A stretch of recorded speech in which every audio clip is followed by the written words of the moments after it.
What's up guys? Today we are going to be talking about 7 creative cinematic shot ideas that anyone can shoot next time you guys are out creating a little video. These are shots that you are going to be able to try. We are going to be shooting on my Sony a7 III with a Tamron 70-28 as well as my 28-75 also by Tamron. I'm going to show you guys these shots as individual shots, how we can capture them, what you guys can do to replicate them. Later on I'm going to show you how all 7 of these shots can also work together to create an entire cinematic sequence. So with all that being said, let's get straight into it. Let's jump straight into it with the establishing shot. One of my absolute favorite ways to open videos and do exactly that is to establish the scene or the scenario that you might be in. Perfect way to give the viewer a better understanding of where you are and what the environment looks like that your subject is going to be in. I often like to get these on a wide lens, really showing everything that I can and encompassing all of the aspects of the location that we might be in. Perfect for starting videos and definitely a classic that you should have in your arsenal. Shot 2 is going to be the vertical pan. I love doing this one to introduce my subject maybe. You can start from looking up into the trees, for example, and as you pan down, reveal that subject and showing them in that location. You can also do this from looking down towards the ground and then sweeping it up and showing it into that subject. Awesome way, creates some nice movement in your frame, especially when pointing down on the ground. You have all of that motion and that motion blur, and you can whip it up onto your subject. Also a great opportunity to maybe use something like a speed ramp, and you can whip it and then slow it down as you reveal your subject in that shot.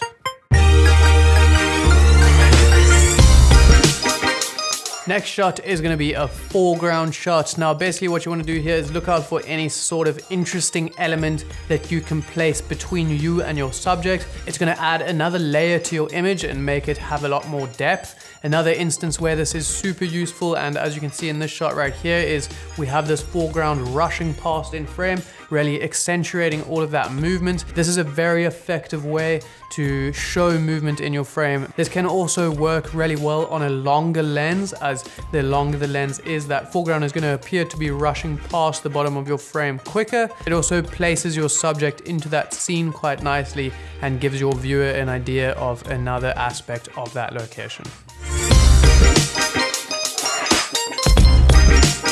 Next up, we have the cutaway. You want to look out in your location and see if there's anything of interest that you might want to push further to the viewer.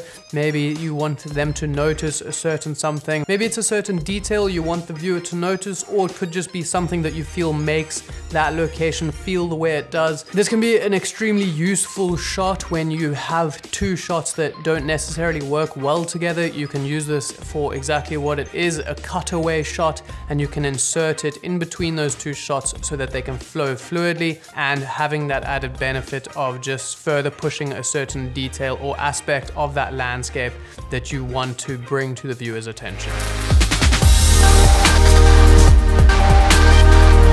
Next up, we have the sequence shot. This is going to consist of 2 shots actually, and one of the ways that I like to do this is by first getting a really wide shot and showing that scene, and then once I've captured that shot, cutting to a much closer shot of the particular action that was taking place in that wider shot. So you're going to have to get your subject to perform the same action twice. You can change angles, and when you're back in editing, you can cut them together seamlessly. And it's a great way to emphasize something that you wanted the viewer to notice, like that hand brushing on the tree. You can do this in any way that you feel. You can go from close to wide, or from one wide to a completely different angle of the same wide, but any sequence shot where you perform the action twice and then cut on that action ends up looking really nice and smooth. Next up, we have the framed shot.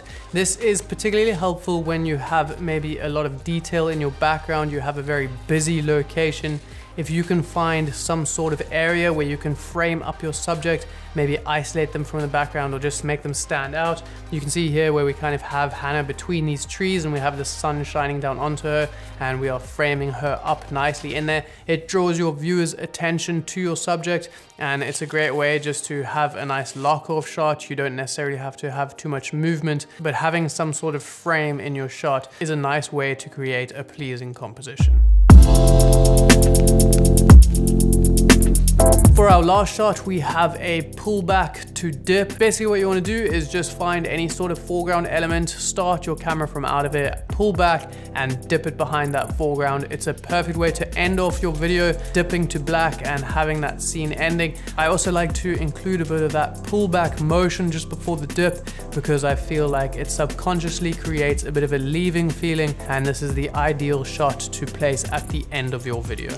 You can get creative, pull back behind a tree or anything that you guys can think of, and just get creative with it and experiment with it. Those are going to be our 7 creative cinematic shot ideas. Nice and easy, nice and simple for you guys to try next time you're shooting. You've seen them as individual shots and how we captured them. Now let's take a look at how they can all work together.